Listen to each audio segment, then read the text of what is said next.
Hey everyone, welcome back to this channel. In this session, we will study about set data type.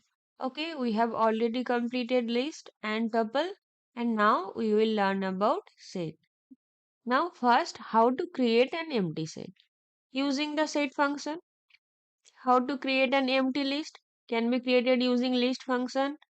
An empty tuple can be created using tuple function. Similarly, set can be created using set function also. One way of creating an empty set. Okay. Now, how can I check the type of S by using the type function? See, it is a set data type. Now, how can I declare a set with values? For that, I have to use curly braces. For list, third bracket. For tuple, first bracket. For set, curly braces. So, if I write 1, 2, 3, and then I print type of S, see, this is a set. Now tell me, if I try to create an empty set using only curly braces, then what do you think the type will be? Set? No, this will be dictionary. Because by default, this data type is dictionary. When you put a value inside it, then it becomes a set. Clear? This is a bit different concept from list and tuple. Okay. What will be output for this one? Simply a set. Set will be printed. Okay. Now what is a heterogeneous set? Same concept, different kind of data type, that means heterogeneous. This is an integer, this is a string, this is a float, this is a tuple. So a set can contain different kind of data types. And when it contains different types of data type, it is known as heterogeneous set. Okay.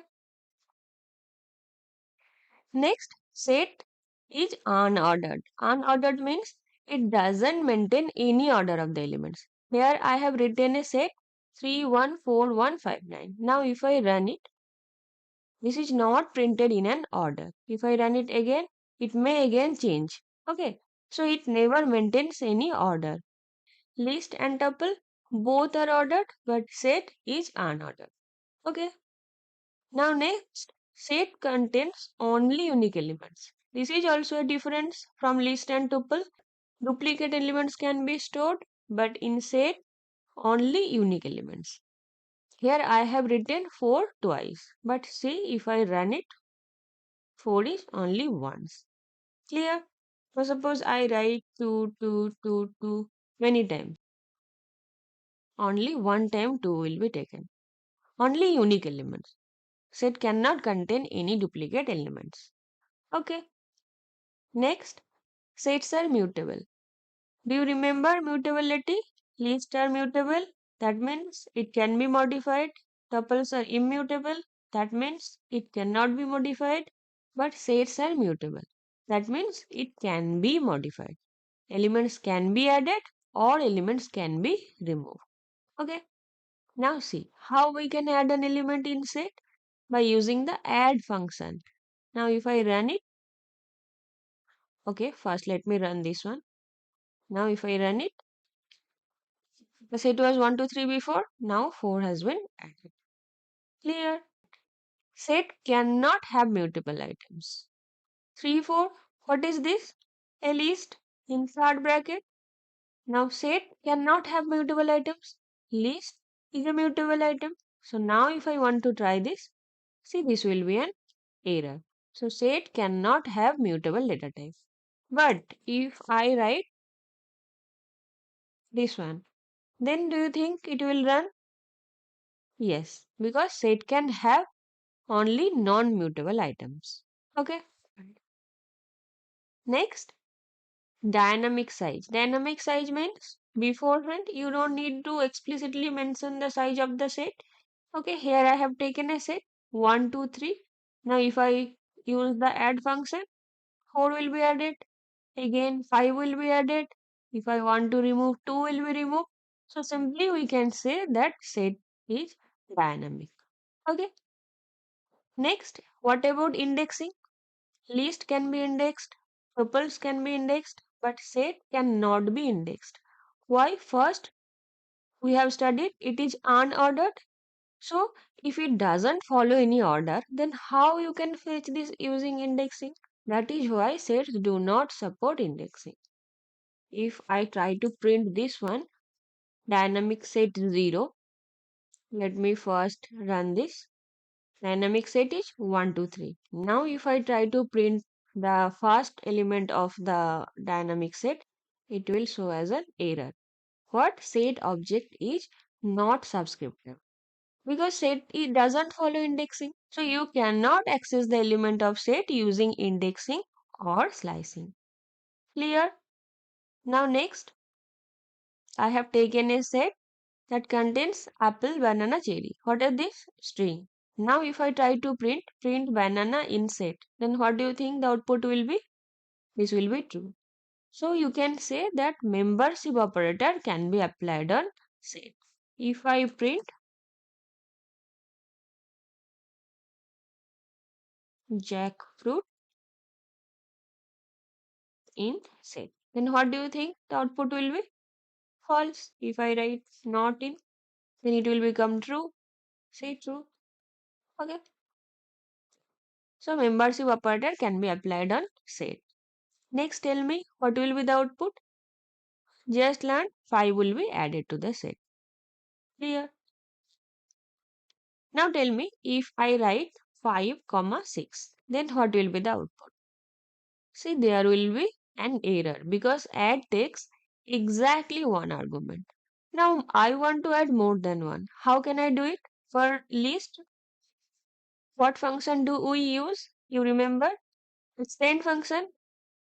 For one element, append, more than one, extend. You remember? For tuple, no, it's not possible because tuple is immutable, so nothing can be added. But in case of set, for one argument, this is add, and for more than one argument, this is update function. Now let me run this. Clear?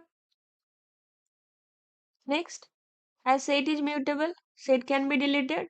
And you remember the del keyword. Del keyword can be applied on anything, on list, on tuple, on set. It completely deletes the set. Okay, fine. Now, what is about pop function? Do you remember? In list, it's not applied on tuple because tuple is immutable. But in case of list, if we use pop function, then it deletes the last element of the list.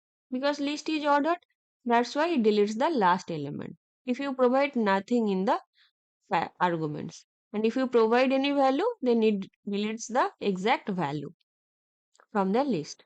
Okay, but in case of set, it is not ordered, so it will randomly delete any element.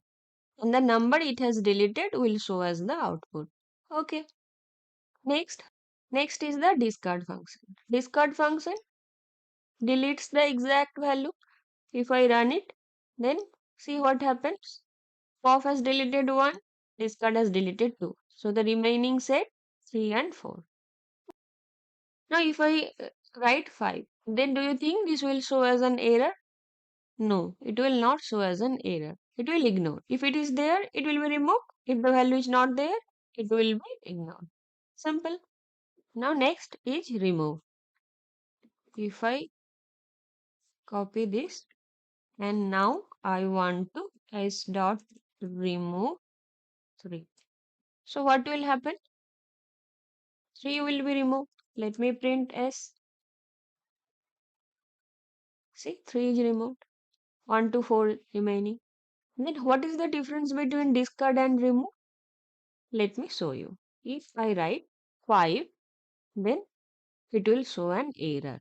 So the difference is that both of them removes any element, but if the element is not found, it will not show any error in case of discard method. But in case of remove method, if the element is not found, it will show an error. Next, clear function. In list, it clears all the elements from the list. For set, it does exactly the same. If I write print s, an empty set will be printed. Okay. Now let's understand some set operations. First one is union. Union means here in set 1, 1, 2, 3, 4, 5. Different set, set 2, 4, 5, 6, 7, 8. Here union means all the set will be concatenated into a single set. So if I run it, 1, 2, 3, 4, 5, 6, 7, 8. But see here, we have 1, 2, 3, 4, 5 and 4, 5, 6, 7, 8. So two elements, 4 and 5, they are repeated in both of the set. While concatenating, 4, 5 is considered once. Because set is unordered and set does not allow duplicate elements. But if it finds any duplications, then it will just remove the duplications. That is what union function does. Now next is intersection. Intersection and function is used. What will be the output here? See what happens. Only 4, 5. That means it will take only those elements which are duplicate. So union concatenates all the elements but considers every element only once. In case of intersection, only those elements are considered which exist more than once. Okay. Now what about difference? First, let me show you this one. S1 minus S2. S1 containing 1, 2, 3, 4, 5. S2 4, 5, 6, 7, 8. So see what happens. 1, 2, 3 is remaining. That means S1 is considered and those numbers which are also in S1 and S2, those are deleted from S1 and S1 will be printed. Clear? So S1 is taken, S2 is compared. If any element found in both the sets, those are simply removed and all other elements of S1 is considered. Okay. Now suppose if I do the opposite one, S2 minus S1. Same thing, first I will take the S2, 4, 5, 6, 7, 8. Then I will take the S1, 1, 2, 3, 4, 5. So 4, 5 are common. Those will be removed. Remaining elements of S2 will be taken. So 6, 7, 8 will be the out. Let me show you. Okay. Now what is a symmetric difference? Now if I run it, see what happens. 1, 2, 3, 6, 7, 8. That means the duplicate elements are completely removed. They have not even considered for once. Okay. So difference between union and symmetric difference. Union considers the values for once at least. But symmetric difference completely ignore those elements which are duplicates. Now next, iteration. Sets are also iterable. List is also iterable. Tuple is also iterable. Set is also iterable. So if I run a for loop on set, numbers will be print. Clear? Next, these are the basic function applied on list, tuple. Same can be applied on set also. Now if I have taken a set, I want to see the length. So I can use the length function. To sum all the numbers, sum function. To find the minimum number. To find the maximum, will show the maximum number. Sorted, you remember the sorted function. Sorted of S means it will sort. Now here I have written reverse equal to true. That means it will sort in descending order. If I remove this one and if I run it, then it will remove in ascending order. Clear? Now we will study about some more set related functions. First one is disjoint. I have taken two sets 1, 2, 3, 4, 7, 8, 5, 6. Now if I apply the is disjoint function, what will happen? Let me show you. This is true. That means it takes every element 1 and it checks whether it is present in set S2. If not, the next element 2 present in S2? No. 3 present in S2? No. 4 present in S2? No. So the sets are completely different. That's why the output is true. But if we write any element which is occurring in both the sets, 7 in set 1 and 7 in S2 also. Now if we run it, then it will be false because the both of the set has some elements which are common. Okay. Now next is each subset. Here I have taken one subset 3, 4, 5. Another subset 1, 2, 3, 4, 5. So 3, 4, 5 is in S1 and in S2 also. Now my question is whether S1 is subset of S2. The answer will be true because 3, 4, 5 The complete set is present in S2 also.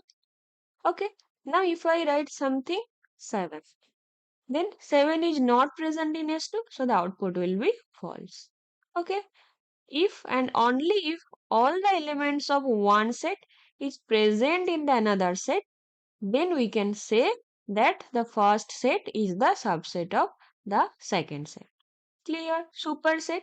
The exact opposite one. All the elements of S2 is present in the S1. Here S2, 3, 4, 5 present in S1. So it can be said that S1 is the superset of S2. If I write something which is not in the S1, then it will be false. Otherwise, if every element 3, 4, 5 present in S1, it is present here, you can see, then S1 is superset. Just exactly the opposite one. Subset means elements of S1 is present in S2. Superset means elements of S2 is present in S1. Clear? Next, we will learn about copy function. Here I have taken a set S1, 1, 2, 3. And now if I write S2 equal to S1 dot copy, then what will happen? The set will be copied. So S1 is also 1, 2, 3. S2 is also 1, 2, 3. So to copy any set, we can use the copy function. It's a simple one. Now let's understand this concept. Frozen set. Frozen set means this is a set which cannot be modified. Now let me run this first. See, this is a frozen set. If I write type of frozen set, then what will be the output? Frozen set. Okay, it is a different types of set. Now why frozen set? If I want to insert anything, frozen set dot add, and I want to add a, then what will happen? See, it will show an error because frozen set has no attribute add. That means nothing can be added in a frozen set. This is frozen. Okay. So this is the difference between normal set and frozen set. Frozen set cannot be modified. If I write remove 4, then see what happens. See, it has no attribute remove. It's like kind of tuple, immutability in set. When you want immutability in set, you use frozen set. Okay. And the last one, set comprehension. Same like list comprehension, expression, for loop, if condition. Now let's see this example. I want to use set comprehension to create a set of squares. How can I do it? Square set, the new set equal to expression. I want to do the square, the operations I want to perform. Next, for loop for x in range 1, comma 6. Range function will generate number in a sequence.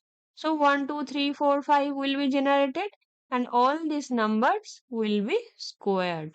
Now let me run this. Okay. So same concept like list comprehension, we can do set comprehension. So we have completed almost everything related to set. So bye till then, happy learning.